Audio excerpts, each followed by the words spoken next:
Welcome back to Dark True Stories, the place where real horror comes alive through stories you'll never forget. If this is your first time here, don't forget to subscribe, hit that notification bell, and prepare yourself. Because once you hear tonight's stories, you may never look at your roommate, your campus, or even your school hallways the same way again. Three different people, three ordinary school settings, dorm rooms, libraries, and cafeterias, but all ended in moments of pure terror.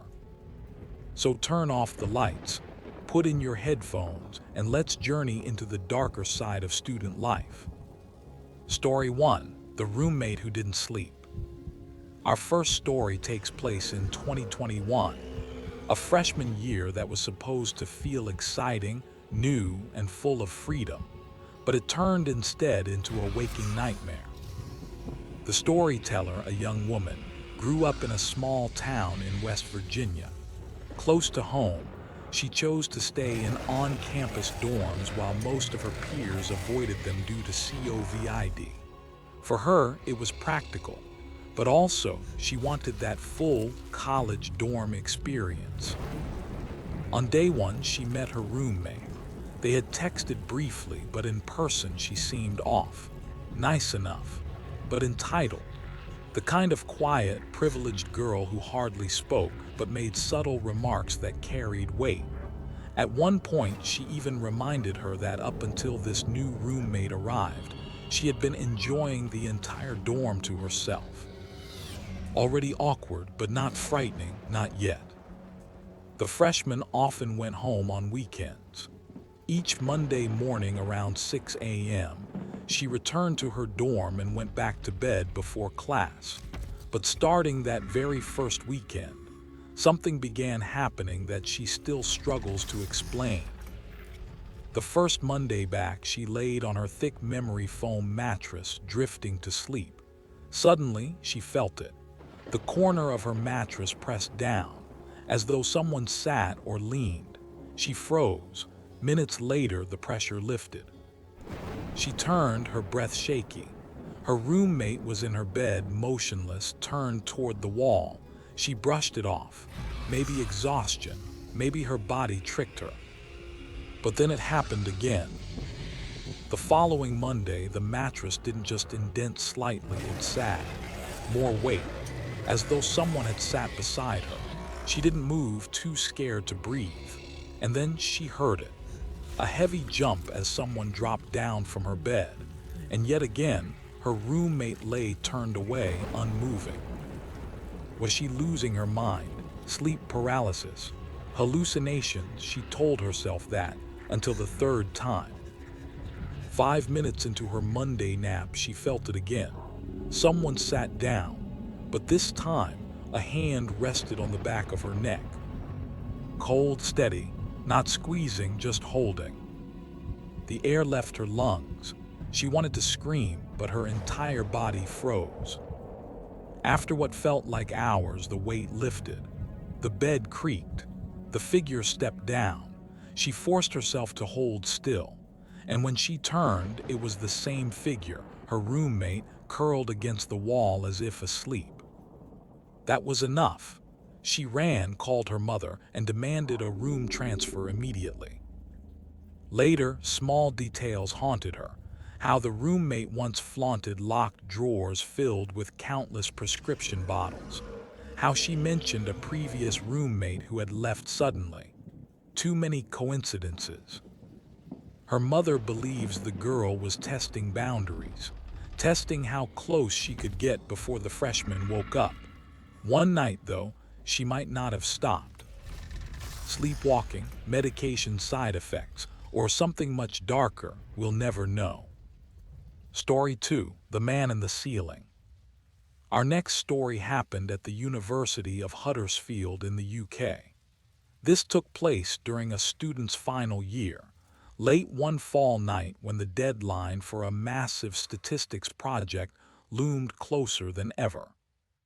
He went to the business building away from the main campus, a place eerily silent after hours. Just him, aging fluorescent lights, and the quiet hum of computers. At first, it seemed normal. He tapped away at his assignment, telling himself he would leave by 1 a.m., but at 11:30 he heard it. Bam! A door slammed far down the hall. He froze, listening. It wasn't the main entrance. It was deeper inside the building. The janitors had long since left. He went back to typing, uneasy, until the footsteps began. Slow, deliberate, heavy, echoing toward the lab. He sat perfectly still as the footsteps stopped right outside the door. His breath caught in his throat. The handle shook, rattled violently. Someone wanting inside. The lab doors auto-locked after hours, thank God. But whoever was out there didn't give up easily. The rattling only stopped after a long minute. Then footsteps drifted away.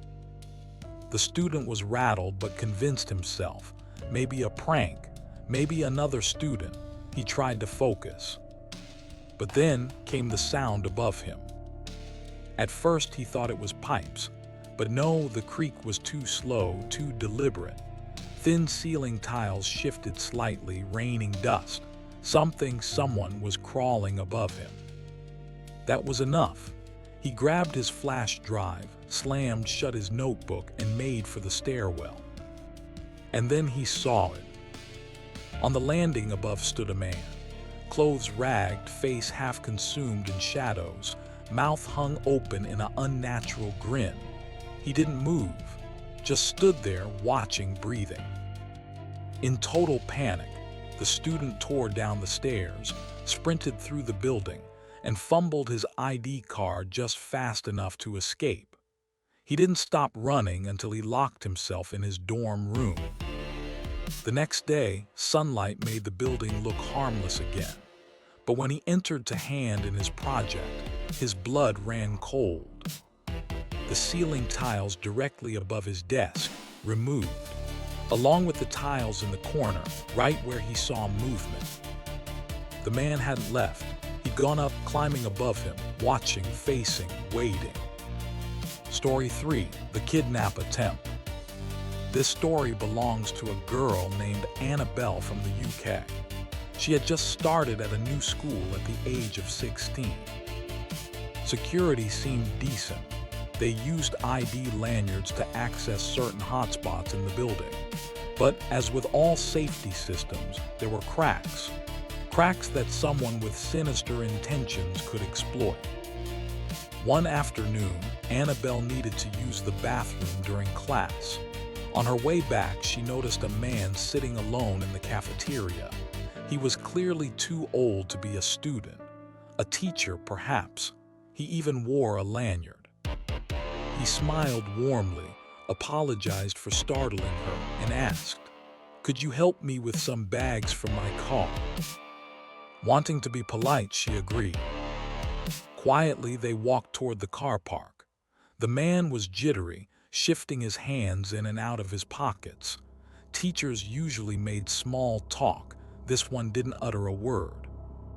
When they reached the car, he pointed, the blue one at the end. As they neared, she spotted movement. Two shapes in the backseat crouched low. Her stomach dropped. Before she could back away, the car door flew open. A man lunged. At the same time, the supposed teacher grabbed her arm, strong and unrelenting. Annabelle ripped free in blind panic and sprinted back to the school.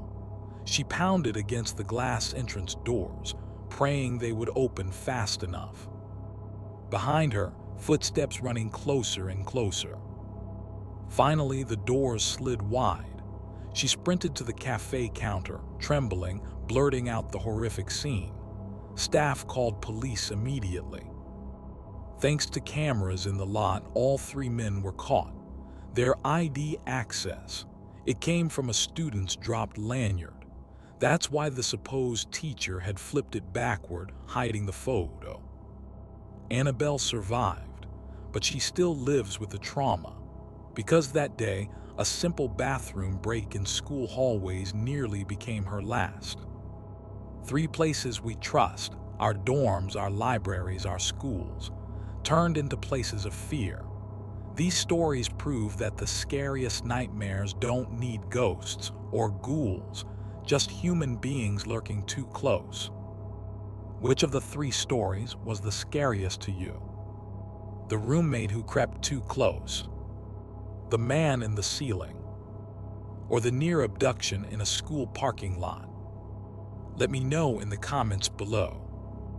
And don't forget, if you want more true horror like this, subscribe to Dark True Stories and join our community of night owls who aren't afraid of the dark.